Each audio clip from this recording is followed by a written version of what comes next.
Cam छो public. तो आज हम करने वाले हैं 11th मैथमेटिक्स का चैप्टर 1 में कुछ डेफिनेशन। तो देखते हैं कौन से डेफिनेशन आज हम करने वाले हैं। तो आज हम करने वाले हैं आपकी टेक्स्ट बुक में एक्सरसाइज 1.1 के जो बाद की डेफिनेशन है 1.2 से पहले वाली, एम्प्टी सेट की, फाइनाइट इनफाइनाइट सेट की एंड इक्वल सेट की, वो हम करने वाले हैं। इसके आगे वाली जो डेफिनेशन है वो ऑलरेडी चैनल पे अपलोड है, आप लोग देख सकते हैं। एंड एग्जाम्पल जो है वो सारे के सारे इंडिविजुअल अपलोड होंगे और उसके बाद सभी का मर्ज भी एक अपलोड होगा, तो आप लोग वो चैनल पे देख सकते हैं। चलिए देखते हैं डेफिनेशंस। सबसे पहले डेफिनेशन देखते हैं एम्प्टी सेट की क्या होती है। एम्प्टी सेट जैसा नाम वैसा ही काम। एम्प्टी मतलब क्या है? खाली। मतलब कि जिस सेट में एक भी एलिमेंट ना हो उस सेट को हम क्या बोलेंगे? सिंपल है, empty set. A set which does not containing any element is called an empty set. यानी कि जिस सेट में कोई भी एलिमेंट ना हो, या फिर उसे बोलेंगे नल सेट, या फिर उसे बोलेंगे वॉइड सेट। ये उसके अदर नेम है। चलिए उसके बाद the empty set is denoted by, उसे लिखते कैसे हैं? उसे लिखते हैं फाइ से, या फिर उसे लिखते हैं और इन द स्क्वायर ब्रैकेट। कुछ भी लिखना हमको नहीं है, यानी कि इस ब्रैकेट को क्या रखना है? हमको खाली रखना। ये इससे डिनोट होता है।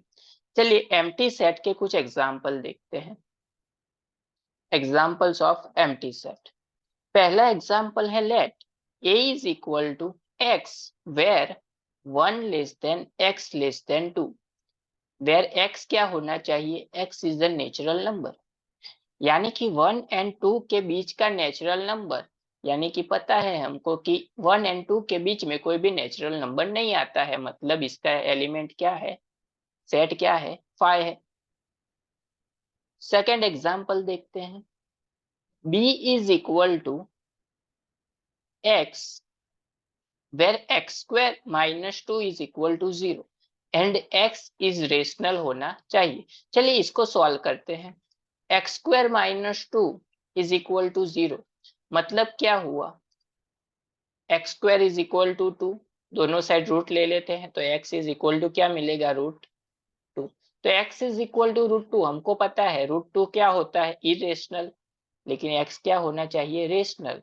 मतलब ये सेट क्या होगा? अगेन फाइव होगा, क्योंकि फाइव का एग्जाम्पल हमको लेना है एम्प्टी सेट का। Third example, c is equal to हमको दिया गया है x where x is an even prime number greater than 2, यानी कि 2 से बड़ा इवन प्राइम नंबर। तो हमको पता है कि प्राइम नंबर में सिर्फ एक ही इवन नंबर आता है, वो है खुद 2।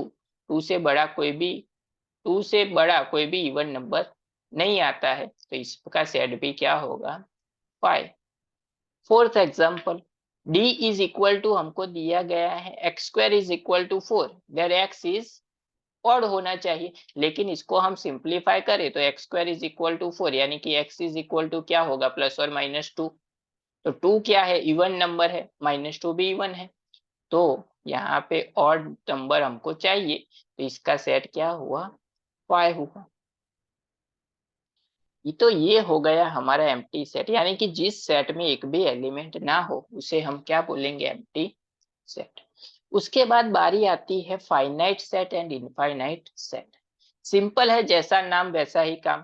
फाइनाइट मतलब कि जिस सेट को हम काउंट कर सकते हैं उसको क्या बोलेंगे? Finite set. A set which is empty, यानी कि एम्प्टी सेट जो है उसमें हमको पता है कि कितने एलिमेंट है? 0। और consist of definite number of element is called finite set. मतलब कि हमको पता है कि कोई सेट हमको दिया गया है जिसमें 20 एलिमेंट है, तो वो क्या हो गया? फाइनाइट। मतलब कि जिस सेट के एलिमेंट को हम लोग काउंट कर सकते हैं उसे हम क्या बोलेंगे? Finite set. The set is called, otherwise the set is called infinite. मतलब कि जिस सेट के एलिमेंट को हम लोग काउंट नहीं कर सकते, मतलब इनफाइनाइट तक चले जाएंगे, उसे हम क्या बोलेंगे? Infinite set. सिंपल है, चलिए इसके एग्जांपल्स देखते हैं। पहला एग्जांपल है let W be the set of day of week, यानी कि W क्या हुआ हमारा फाइनाइट सेट, मतलब कि डे को हम क्या काउंट कर सकते हैं, मंडे टू संडे 7 होंगे। तो इसमें कितने एलिमेंट होंगे, 7, यानी कि वो हमने काउंट कर लिया, मतलब फाइनाइट सेट। सेकेंड एग्जांपल देखते हैं, let S be the set of solution of equation x square minus 16 is equal to 0, यानी कि x square is equal to क्या होगा 16 and x is equal to होगा प्लस और माइनस 4, यानी कि इसमें दो एलिमेंट होंगे +4 एंड -4, तो दो एलिमेंट मतलब फाइनाइट सेट जिसने हमने काउंट कर लिया। थर्ड एग्जांपल देखते हैं, let G be the set of point on the line, यानी कि एक लाइन है जिसपे हमको क्या करना है, पॉइंट ड्रॉप करने हैं। तो एक लाइन पे आप कितने भी पॉइंट, इनफाइनाइट पॉइंट, लाइन कितनी बड़ी है वो हमको दिया गया नहीं, लेकिन एक लाइन पे आप कितने भी पॉइंट रख सकते हो वो हम काउंट नहीं कर सकते, इसलिए जी जो सेट हो है वो क्या है, इनफाइनाइट सेट। तो वो सेम इजी हो गया, फाइनाइट एंड इनफाइनाइट सेट, जिसको काउंट कर सकते हैं वो फाइनाइट, जिसको काउंट नहीं कर सकते हैं वो infinite set. All the infinite set can be considered in a roster form, यानी कि उसको सिर्फ हम रोस्टर फॉर्म में ही लिख सकते हैं। चलिए उसके बाद आता है इक्वल सेट, यानी कि दो सेट को हम इक्वल कब बोलेंगे, जब उसके दोनों के एलिमेंट सेम हो, तब उसे क्या बोलेंगे, हम लोग इक्वल सेट बोलेंगे। सिंपल है, जैसा नाम वैसा ही काम। Two set A and B are said to be equal if they have exactly the same element, यानी कि उसमें नंबर, याद रखना यहाँ पे नंबर ऑफ एलिमेंट नहीं बोला गया है, क्या बोला गया है कि उसके अंदर जो एलिमेंट है वो सेम होने चाहिए, तब उसको हम लिख सकते हैं A is equal to B, otherwise उसको हम लिख सकते हैं A not equal to B. चलिए एग्जाम्पल देखते हैं उसका। एक एग्जाम्पल हमको दिया गया है जिसमें है 1 2 3 एंड 4, 1 है 2 है 3 एंड 4 है। बी में क्या है 3 1 4 2, तो देखिए 3 3 1 1 4 4 2 2 सभी सेम है, यानी कि A इज इक्वल टू हम क्या लिख सकते हैं, बी। यहाँ पे याद रखना टोटल नंबर काउंट नहीं करना है हमको, यहाँ पे 4 है तो 4 है तो इक्वल होगा, ऐसा नहीं है, एलिमेंट अंदर जो है वो सेम होना चाहिए।